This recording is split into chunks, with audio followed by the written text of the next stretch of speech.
Hey guys what's up it's me মিট সোয়াদ। তো গাইস সময় ছিল 2024 সালের সেই 31শে মে। আসলে আমার ট্যুর ট্রাভেলগুলো একটু ভিন্ন ধরনের।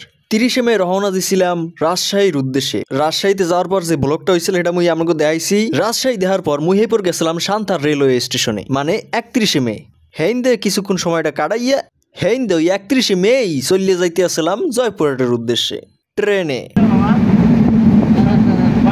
ঢাকার কল্যাণপুর থেকে যদি আপনারা জয়পুরহাটে আসতে চান তাহলে জনপ্রতি ভাড়া পড়বে 500 টাকা। তাই না ভাই, মাঝে মাঝে ভাড়াটা কিন্তু আরো বেশি যায়, তারপর একটু দরদাম হয়ে কমাই লইবেন। অনেকে বলে জয়পুরহাটে দেখার কিছু নেই, আসলেই দেখার কিছু আছে, অনেক কিছু। আপনি জয়পুরহাটে এসে স্বল্প টাকায় অনেক কিছু এনজয় করতে পারবেন, তবে মনটাকে রিল্যাক্স করতে পারবেন প্রচুর। হেল লাগি ফার্স্ট আমি জয়পুরহাট সরকারি কলেজে আইছি মনটা রিল্যাক্স করার লাগিয়া। তাই হেইয়ের পর আপনারা পাশে নতুনহাট নামের একটা জায়গা থেকে চলে যাইবেন বিলের ঘাটের উদ্দেশ্যে। হাইয়েস্ট 30-40 টাকা ভাড়া নিবে লোকাল ভাড়া, আর যদি রিজার্ভ করে আসেন তাহলে একটু বেশি নেবে। আর হইছে যে যেহেতু মোর কোনো প্রেমিকাও নাই, মুই আল্লাহ খালি ভিডিও করে যাই, ড্রেস পাল্টাইছি আর ভিডিও করি। এই ধরনের ব্রিজ অনেক জায়গায় আছে, তবে এই খেতলাল থানার এই ব্রিজটা তুলসীগঙ্গা নদীর এই যে ব্রিজটা মতো একটা ব্রিজ, এখানে বসে আপনারা নিরাবিলে ছবি তুলতে পারবেন। এখানে আপনারা অনেক ভালোভাবে ছবি তুলতে পারবেন, ভিডিও করতে পারবেন, তেমন একটা হই হুল্লোড় নাই। তবে রাতে এই জায়গাটা নিরাপদ নয়, একদম মনে হবে আপনি একটা ভূতের স্থানে চলে আসছেন। যদিও মুই এখানে রাইতে থাই না, এরপর ওই অনেকে ককই হরে তো হইয়া হনলাম আর কি। যাই হোক, এখানে কিন্তু বর সিস্টেমও আছে, চাইলে আপনারা আপনার নিজের পার্সোনাল মানুষের সাথে কথাবার্তা বলতে পারেন, আড্ডা মাড্ডা মারতে পারেন, আপনার ফ্রেন্ড সার্কেলে আসিয়া তারপর রিল্যাক্স করতে পারেন।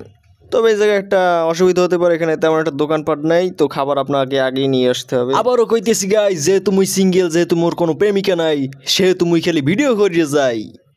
যাই হোক, বিলের ঘাট দিয়ে ব্যাক করে আবার আইসি রেলওয়ে স্টেশনে। আইতে আইতে সন্ধ্যা হয়ে গেছিল, তো তারপর আমি চলে গেলাম একটা রেস্টুরেন্টে, যেটা হলো ধানসিঁড়ি রেস্টুরেন্ট।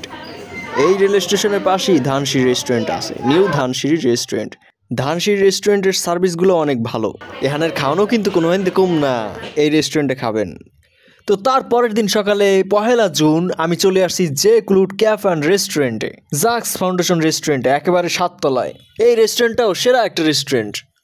এরপরে এখানে একটু ঘুরি টুরি দিয়া গেলাম জয়পুরহাট সার্কিট হাউসের সামনে, লেখা আছে আই লাভ জয়পুরহাট, সেখানে গিয়ে ছবি টবি তুললাম। এই জিনিসটা আসলে ঠিক আছে, প্রতিটা জেলায় যেন এই রকমের I love Joypurhat, I love অন্য জেলা, এই রকমের থাকাও দরকার। মানে এটা খুবই একটা কেমন জানি মনের ভিতর একটা আগ্রহ জন্মায় যে এই জায়গাটা আমার কাছে খুব ভাল লাগছে।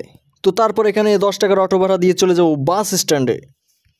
সেখান থেকে 30-35 টাকা ভাড়া দিয়ে আমি চলে যাব কালাই উপজেলায় পুলিশ প্লাজায়।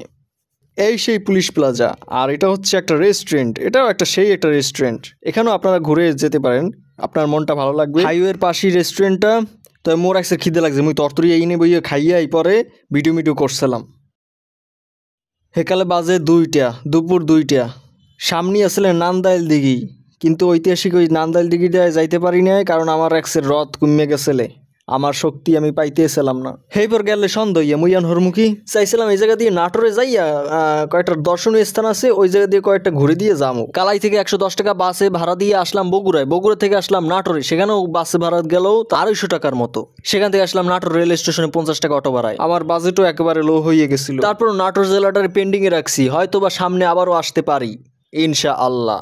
এরপর হঠাৎ করে জুনের 2 তারিখ হয়ে গেছে, আর মুই চলে গেছি আব্দুলপুর জংশনে। তারপর আমি নাটোর জেলাটার সারি নেই, কারণ আমি চেষ্টা করছিলাম 2-1টা প্লেস নেওয়ার চেষ্টাই করছিলাম, কিন্তু আসলে পারি নাই, 2-1টা প্লেস আমি নিতেই পারি নাই। একদিকে মোর শক্তি শেষ, একদিকে মোর বাজেটও শেষ, একদিকে মোর ফোনের স্পেসও বর্জি গেছে। আমি সোজা মোর চলে যাওয়া লাগবে ঢাকা।